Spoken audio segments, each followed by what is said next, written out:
Hi everyone, and welcome back to the channel and back to another Urban Calisthenics workout of my full body calisthenics routine. In today's session, I've got for you 5 exercises for which you'll be doing 45 seconds of work with 15 seconds of rest for a total of 3 rounds. That's 18 minutes in total. Now, one of those exercises, the front to back lunge and split squat, you'll be doing for a total of 45 seconds per leg with the break in the middle, and that's what bumps it up to 6 minutes per round. And just for the record, I had to do this workout twice because the first time the camera did not record the workout for whatever reason. I was totally devastated. I had to do it again and my legs were in bits. So please have a little bit of sympathy for me on this one. As always, practice those instructionals before getting stuck in alongside a thorough warm-up. I will leave a link in the description below for a warm-up that I feel is suitable for this routine, but by all means, do one of your own. That's enough from me. Let's see what's in store.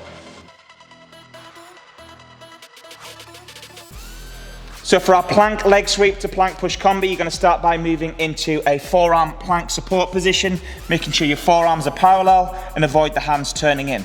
From here, you're going to work on separating the shoulders, pulling the abs in, squeezing the backside, and keeping the legs as straight as possible.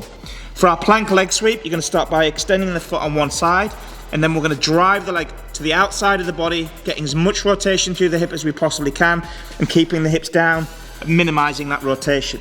I'll do the same on the other side by pointing the foot, twisting the hip, sweeping the leg as high as possible, and then returning back to center. For the plank push itself, you're going to work on bringing one hand level to your chest.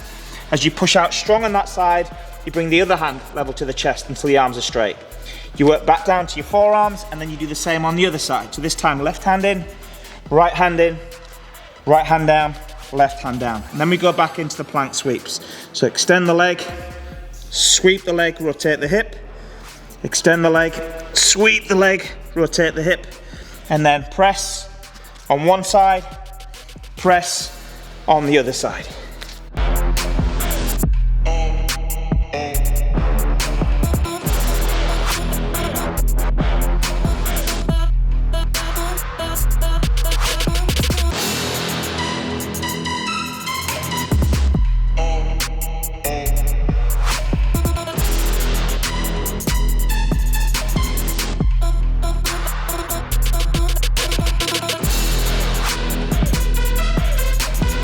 So for our front to back lunge split squat combination, you're going to start by moving into a lunge position, trying to get to around about right angles on both legs.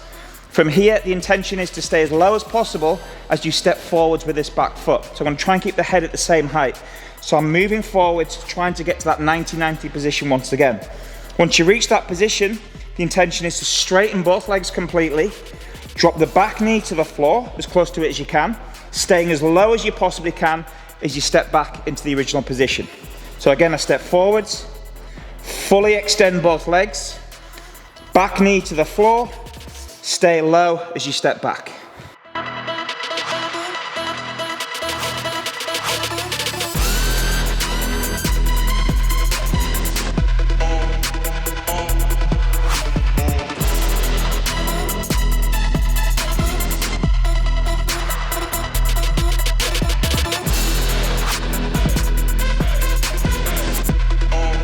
So for the bear squat, you're going to start by moving into a support position, making sure the shoulders sit slightly in front of the wrists, keeping the arms as straight as possible and keeping the shoulders stable. And by that I mean, don't let the shoulder blades come together. From here, keeping the abs pulled in, pelvis under, and the feet at around about hip width, you're going to move into your squat position. And you do this by pushing through your hands, but also pulling through the hips, trying to get the backside to the heels. Once you've reached that end point, you're going to drive through the legs to take the shoulders back in front of the wrists, so you don't make any adjustments through your hands or your feet at any point. From here again, moving back into the squat position, dropping down onto the heels, and then returning into your support.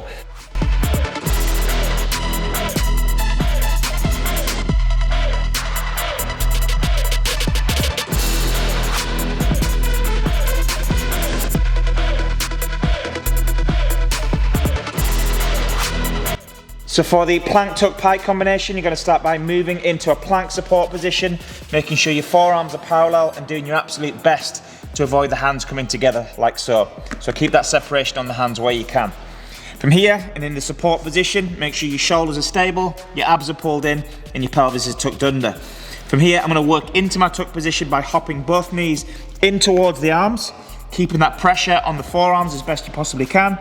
And then from here, you're going to work into your pike, getting the legs as straight as possible, still offering some pressure through the forearms. From here, I'm going to return back into the tuck position and then move into the plank support position. So into the tuck, hopping in, lock the legs in the pike, drop down into the tuck, and then return into your plank.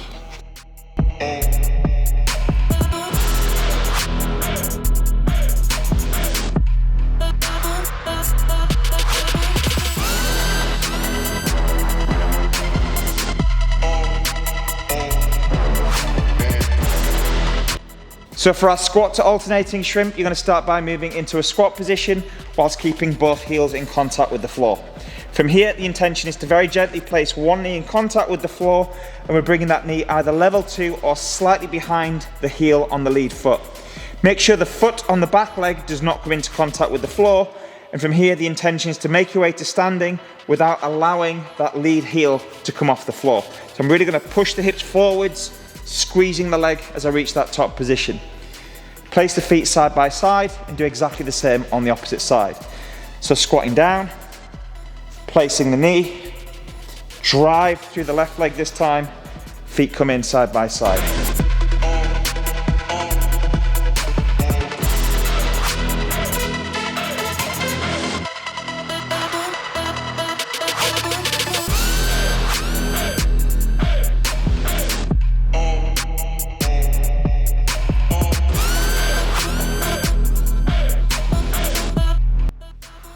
So if this is too challenging, what you can do is get yourself a pair of yoga blocks or even a couple of books.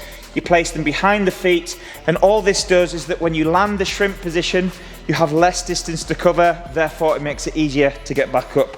So same principle, you move down to your squat, place your knee, drive to straight, feet side by side, same again on the other side. Squat down, land the knee, drive, and then repeat.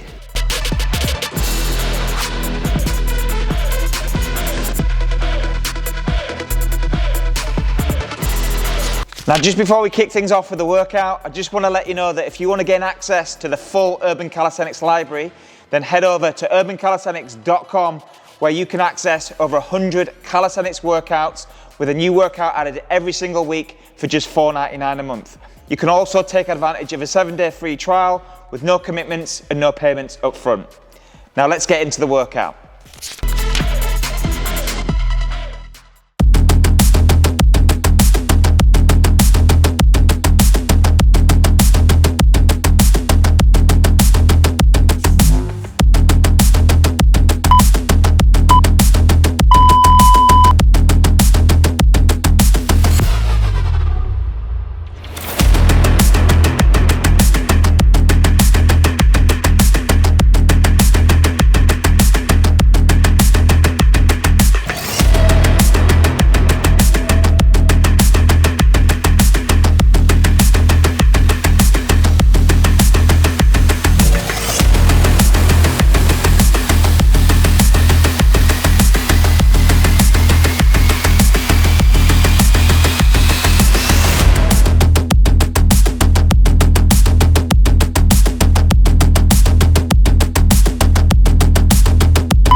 Thanks so much for taking part in this Urban Calisthenics workout. I hope you had a great time challenging yourself and breaking a sweat. If you did find this workout useful and beneficial, please give me a like and most importantly, subscribe to the channel. If you do want to gain access to the full Urban Calisthenics library, please visit urbancalisthenics.com, where you can gain access to over 100 workouts with a new workout added every single week for just $4.99 a month. Keep up the great work, stay motivated, and I'll see you on the next workout.